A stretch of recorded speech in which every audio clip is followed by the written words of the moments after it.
Hi everybody. So today's lesson is going to be for Wednesday, April 29th, and you have a bell ringer today, so don't forget to answer that bell ringer question. We're doing two slides, and both of them are writing slides, but one of them is kind of short, and we will just start by recapping some of the information that we last talked about. The last thing we talked about was the John F. Kennedy assassination, and I didn't make a video for those slides because, it's pretty straightforward, and super sad, and it was only one slide. So I felt confident enough that you all could do that by yourself, but it was only one slide. So President Kennedy was assassinated in Dallas, Texas. He was in a parade for his re-election, and he was kind of campaigning. And Lee R. Harvey Oswald was the man who assassinated him from a warehouse or just like it was a book depository building and like a school book depository people, some business or company that makes school books. So he was up there and we caught Lee R. Harvey Oswald, and he was on his way to prison, and he was shot by a man named Jack Ruby, who was part of like gangs in Dallas, and he had some criminal histories, and he was actually shot. And I have a picture of him. So Lee Harvey Oswald on his way to prison was shot and killed by a man named Jack Ruby. Right here, Jack Ruby killing Jack Ruby. This is Jack Ruby killing Lee Harvey Oswald.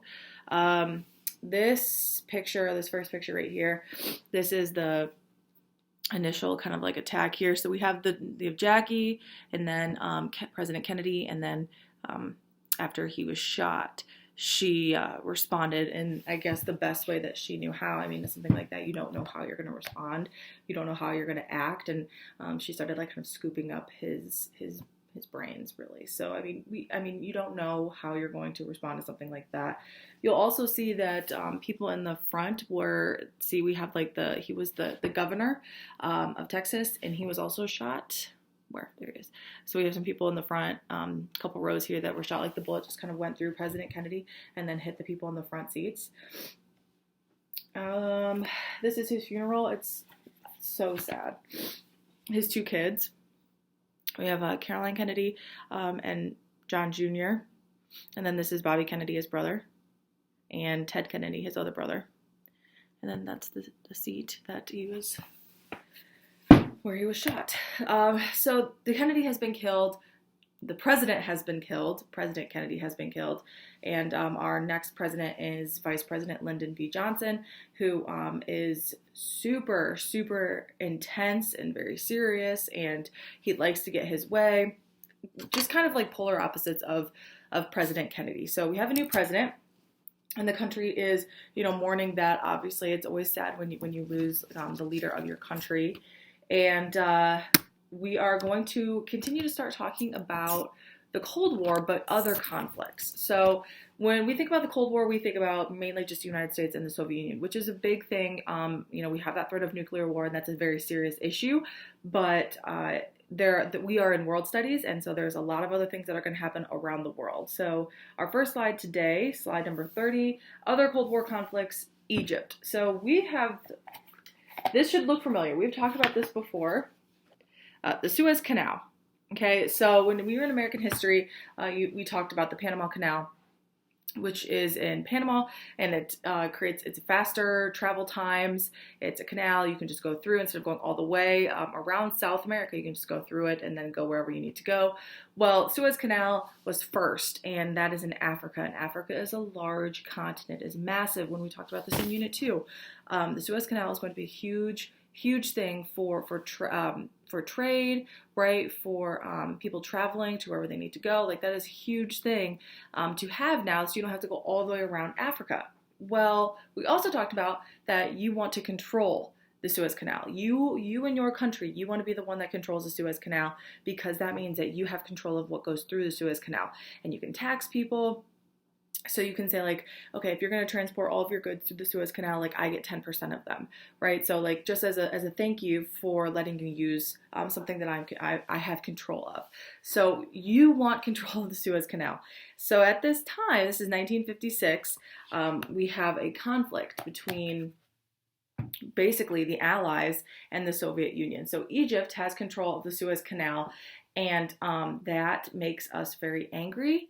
Our allies, as in Great Britain and France.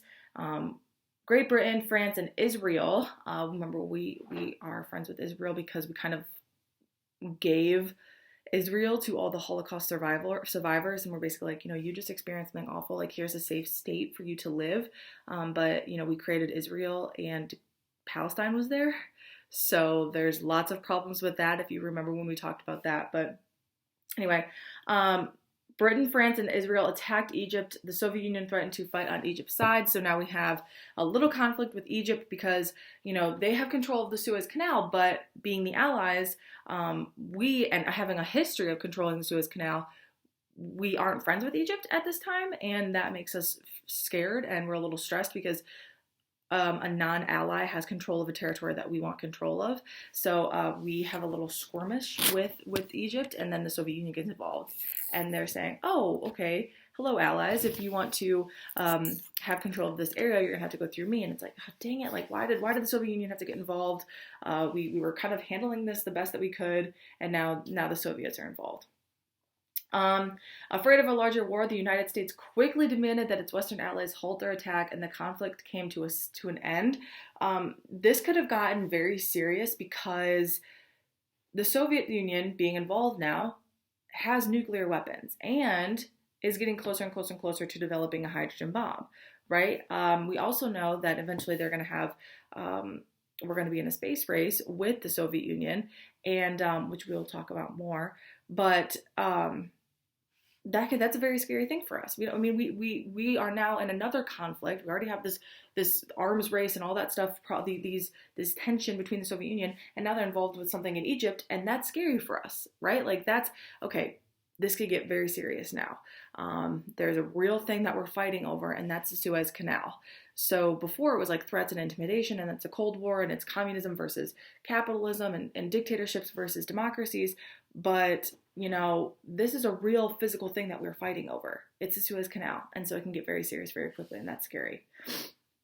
So the United States says, hey, our allies, you need to pull back here, and you need to stop. So we talked to Great Britain, France, and Israel, and we're like, we can't do this. Like, this isn't something that we can afford to develop into something very bad. Negotiations were in place to decide who would access the canal and when. So again, just having restrictions on like who has control. When can you go through this area with your trade? When can you go through this area with your trade? What certain countries can go through? What certain countries can't go through? So those are set in place. The Soviets, however, were not willing to share, which is why they were willing to support Egypt. So Soviet Union always has a secret agenda, and being allies with Egypt, if Egypt was to win this little skirmish between or over the Suez Canal, then they could just take it over completely, right? Like, they're more powerful than Egypt, and so yeah, they're friends with them, but they can just kind of like take over as much as they want. So that's kind of why they were like, hey, yeah, we'll help out Egypt because we want control of the Suez Canal. Shiesty. Next up, we have other Cold War conflicts in Africa. So this goes back to, really our Unit 2 with colonization, right? So, and the scramble for Africa. These territories were not independent for during that time period of colonization and mother countries and taking over and everything, but slowly these territories start to gain independence, and that's what we're talking about here with Africa. So the first sentence says, the final years of European colonial rule created numerous power struggles. In 1960, Belgium ended its colonial control of the Congo, which is now the Democratic Republic of the Congo. So slowly but surely, these territories that have been taken over by mother countries forever. Some people have only known being taken over by a mother country. Like, you were born and you were not independent or anything, but that's what you knew. You knew that your mother country was Belgium, or you knew that your mother country was Great Britain, right? So in 1960, the Democratic Republic of the Congo is now free and independent. The U.S. and other Western countries supported the dictatorships that were starting to develop in certain free countries in Africa, because we felt like, okay, well, if we support these these leaders, maybe they won't be communists, right? So yes, they are dictators, and we've done this before, right? Like, okay, they're dictators, but at least they're not communists. We've done that before, and so we start to support these people that are taking over in Africa. Once they have now gained their independence, leaders are going to rise up and say, okay, I'm the leader now, and the United States is going to support them because we need allies against the Soviet Union. The African country of Angola won independence from Portugal in 1975, but of course, years of civil war are going to follow. That's really great that you are free and independent, but what comes after matters the most. And if you don't have anything in place, like a constitution or a government, a plan of government set up, then you are going to have some civil unrest, and the people are going to be very angry. We talked about this when we talked about our periods of revolution, right? We have the French Revolution, American Revolution. If you take away the leadership that's there and you don't have anything in place to fill it when it's gone, that's going to cause some protests and some rioting, and the people are going to be very upset with that.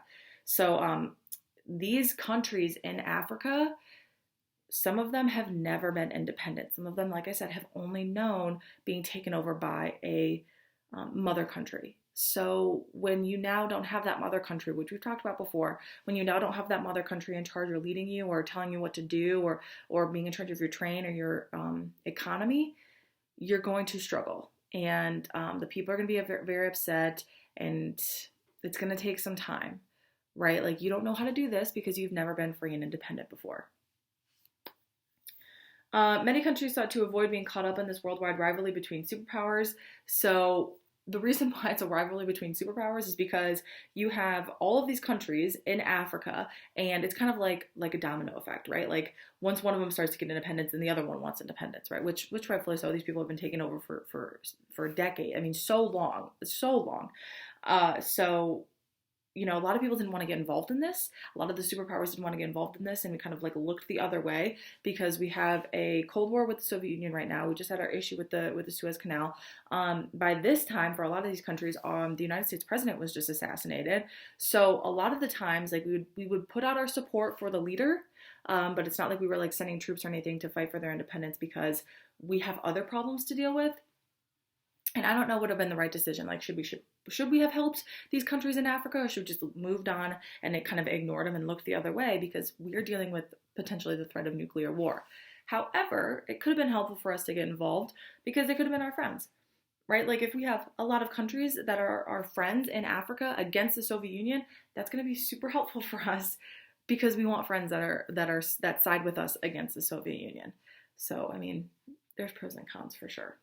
The countries that did not want to get involved were called non-aligned nations. They didn't align with a certain side of should they be free and independent, should they not be free and independent. They decided to use their strength to promote the interest of poorer countries instead. So this is where the start of John F. Kennedy created the Peace Corps, which, if you've heard about the Peace Corps, they go to other countries and kind of like help, with like healthcare, or there's like missionaries, churches, things like you just go and like you are there to help that country in whatever way. Like schools it's a big one for schools as well. So the Peace Corps is a huge thing, and you get assigned and then you're stationed away for a couple of years. But poorer countries and the kind of push to help these poorer countries with the non-aligned nation was when we start to see the whole idea of third world countries, where these countries are today we call them developing countries, where they aren't quite at the level of like the United States or Canada or Great Britain or anything like that. They are developing and they need some assistance, whether that's healthcare, like I said, medicine is a huge one, access to like vaccines and stuff, help with their economies, help with their government, like stabilizing their government and their economy, or education, equality, whatever it is, which is why the United Nations gets involved in a lot of stuff. But can't really call them third world countries anymore. You can call them third world countries, but like nobody, it's kind of like gone away. You don't really say that anymore. You say developing countries. So that's kind of where that push kind of started during the Cold War. All right, so don't forget to write a summary for those 2 slides. Make sure you have the vocab words, and don't forget to answer your bell ringer question. All right, see you guys.